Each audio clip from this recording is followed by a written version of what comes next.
आप हरियाणा के किसी भी साथी से, नौजवान, बड़े बुजुर्ग, मातृशक्ति से पूछिए, वो सीएम साहब के 2 घंटे से ज़्यादा लंबे अभिभाषण को सुन के खुश है या नहीं है।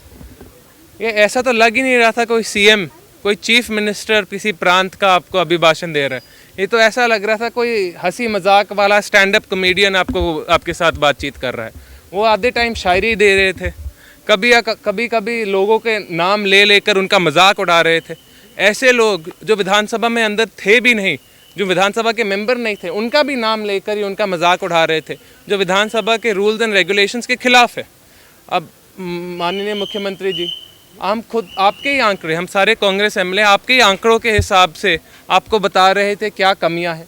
आपके ही आंकड़ों के हिसाब से बता रहे थे कि ये देखो ये समस्या है, इतनी डीएपी की शॉर्टेज है, कुछ कीजिए। आप इसमें आप बोल देते हो कि नहीं, बिल्कुल डीएपी की कोई कमी नहीं है, आपके आंकड़े गलत हैं। हम तो सरकार के ही आंकड़े इस्तेमाल करके आपको ये बता रहे हैं।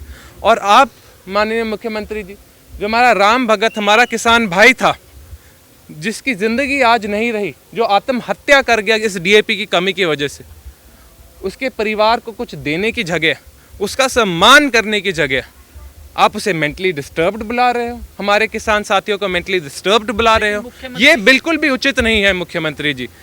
लेकिन मुख्यमंत्री कह रहे हैं कि जिस दिन आत्महत्या करी उस दिन स्टॉक काफ़ी था, और जो आत्महत्या करने वाला किसान था उसके पास कोई ज़मीन ही नहीं है।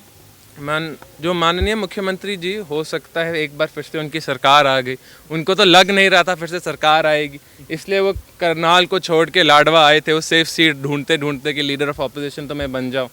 माननीय मुख्यमंत्री जी, बादलों से उतरिए। ये जो पार्टी चल रही है, जो ढोल पीट रहे हो आप, इसे छोड़िए, ज़मीन पे देखिए। मुझे लगता है आप भूल गए हैं गाँव में खेती बाड़ी कैसे होती है। इतने सारे हमारे किसान साथी हैं, ज़रूरी नहीं उनकी ज़मीन सिर्फ उनके नाम हो, पापा के नाम, चाचे के नाम, ताऊ के नाम, भाई के नाम होती है, उस पर आदमी खेती कर रहा होता है। पोर्टल फिर जिसके आदमी के नाम ज़मीन है उसके नाम पे पोर्टल चढ़ेगा। मैं अपने पिताजी के नाम पे अगर खेती करूँ, मेरे पिताजी की पोर्टल पे वो चढ़ेगा, मेरे पे नहीं। हाँ जी, लीज वो चलो ठेके पे भी ले सकते हो, वो भी बात है। दूसरी चीज़ माननीय मुख्यमंत्री जी, कि सम्मान की तो बात होती है, आपको लोगों को सम्मान तो देना पड़ेगा। ऐसे आप टेक्निकल डिटेल्स में आप फंसे रहोगे, और जो हमारे सारे किसान साथी है, जो ह्यूमन फीलिंग्स है हमारी, आप उन पर कोई अटेंशन ही नहीं दे रहे। आपका दूसरा हाफ का प्रश्न क्या था जी? वो कह रहे थे कि उस दिन स्टॉक काफी पूरा था। तो माननीय मुख्यमंत्री जी को लगता है कि आदमी वो सिर्फ एक ही बार गए थे मंडी में और स्टॉक नहीं था। वो अनेक दिन में उनके परिवार बिखे वाला गया, राम भगत के परिवार के साथ जाके बैठा, उनके बच्चों से बात की, उनके परिवार से बात की। वो मुझे बता रहे थे अनेक दिन वो अलग अलग मंडी गए, सिर्फ उकलाना मंडी नहीं, अनेक मंडी गए डीएपी ढूंढते ढूंढते, और उन्हें कहीं भी नहीं मिली। क्योंकि आज के दिन भी अगर आप देखोगे, डीएपी आधे से ज़्यादा जिलों में शॉर्टेज में है, उनके पास कोई स्टॉक ही नहीं है। आधे से ज़्यादा जिलों हरियाणा में 1900 रुपये पर बैग ब्लैक में बिक रही है डीएपी। अभी भी डीएपी आपको पुलिस थानों में बिकती हुई बांटते हुए मिलेंगी, बिकॉज भाजपा सरकार बोल रही है ये तो सोने जितना ही वैल्यूबल है, इसे पुलिस थानों में आप स्टोर करें, आप तो मंडी में भी नहीं स्टोर कर सकते। ऐसी स्थिति होगी है डीएपी की, और फिर बोल रहे हैं डीएपी की कमी नहीं है। आपने जो कल बातें बोली, आज उस पर मुख्यमंत्री ने कहा कि आप अपने पिता के नक्शे कदम पर ना चलिए, इस तरीके की चुटकी जो है उनके द्वारा भी ली गई है। तो मैं वही बोल रहा हूँ माननीय मुख्यमंत्री जी, मैं पूरा सम्मान करता हूँ, मुझसे बड़े हैं, बड़ा पद भी है, लेकिन माननीय मुख्यमंत्री जी जानते हैं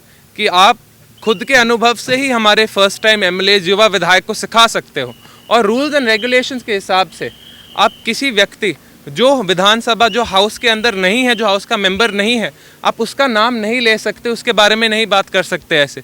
लेकिन उन्हें मेरे पिताजी का नाम लिया, क्यों? क्योंकि माननीय मुख्यमंत्री जी लोगों का मजाक उड़ाने में, राम भगत का भी उन्हें मजाक उड़ाया, उसे मेंटली डिस्टर्ब बुलाया, मजाक उड़ाने में ही विश्वास करते हैं, काम करने में विश्वास नहीं करते। आदित्य जी, जिस तरह से कांग्रेस पार्टी का नाम लेकर उन्होंने कहा कि जो 24,000 भर्तियां थी रोकी, वहाँ जाके इलेक्शन कमीशन में, और ये तो कुछ लोग हैं जो कि मतलब भर्ती रोको गैंग नाम दिया है, कांग्रेस पार्टी का नाम लेकर उन्होंने कहा, उस पर क्या कहेंगे? तो वही बात है, माननीय मुख्यमंत्री जी अब तक इतने साल हो गए उन्हें राजनीति में, उन्होंने रूल्स एंड रेगुलेशंस, जो प्रोसीजर्स होती है, जो लॉ होती है इस देश की, कोड ऑफ कॉन्डक्ट के जो रूल्स होते हैं, वो ही नहीं समझे। कोड ऑफ कॉन्डक्ट इस्टेब्लिश हो रहा था हरियाणा में, हरियाणा के चुनाव होने वाला था, तो ये तो रूल्स एंड रेगुलेशंस के खिलाफ होएगा अगर तब भर्ती हो रही हो कि तो सरकार को बेनिफिट होता है। Rules and regulations code of conduct के खिलाफ तो जा नहीं सकते।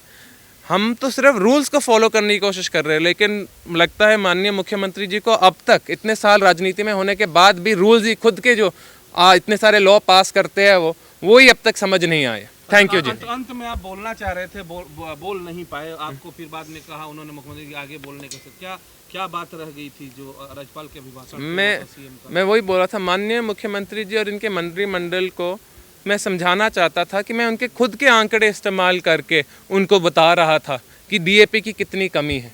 हो सकता है आज नहीं तो जब अगली बार विधानसभा सेशन होएगा मैं ज़रूर वो मुद्दा उठाऊंगा और आपको तब ज़रूर बताऊंगा वो क्या कमी रही। और दूसरी बात, मेरे दिल को, मेरे सारे किसान साथियों के दिल को लगी कि उनने हम राम भगत हमारे भाई को मेंटली डिस्टर्ब बुलाया। ये कभी भी उचित नहीं है किसी को भी ऐसे मेंटली डिस्टर्ब्ड बुलाना, और मैं जानता हूँ हमारे सारे किसान साथी से याद रखेंगे। शुक्रिया जी। धन्यवाद।